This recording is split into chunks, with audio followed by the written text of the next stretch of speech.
Il ne s'y fait pas, le père Nicolas Guillouz, ce silence. Non pas de cathédrale, mais d'une église. Son église, d'ordinaire si vivante.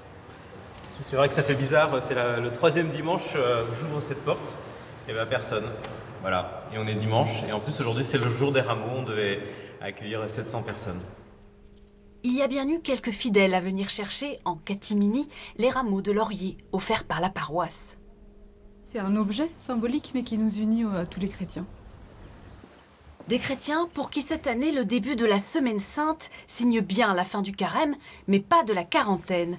Pas de quoi décourager notre curé sans sacristain, sans chœur et sans organiste, mais pas sans public. Le père Guillouz a célébré les rameaux hier soir sur Facebook, une messe en direct suivie par 169 foyers. De se rencontrer à travers les réseaux sociaux, c'est totalement imparfait, bien sûr, mais on est dans la communion, beaucoup plus que dans la communication. Une communion virtuelle que la famille Berton n'aurait manqué sous aucun prétexte. Nous leur avons demandé de se filmer pendant la messe du père Guillouz et nous les avons retrouvés ce matin dans leur jardin pour cueillir leurs impressions. C'était hyper chouette de se voir pendant la messe tous ensemble, puisqu'on voyait les visages défiler, des gens qui chantaient au final chez eux, puisqu'on est tous restés chez nous.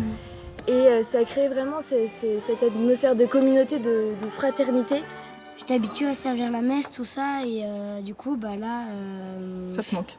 Ça me manque et je fais un peu n'importe quoi, du coup, pendant les messes en live.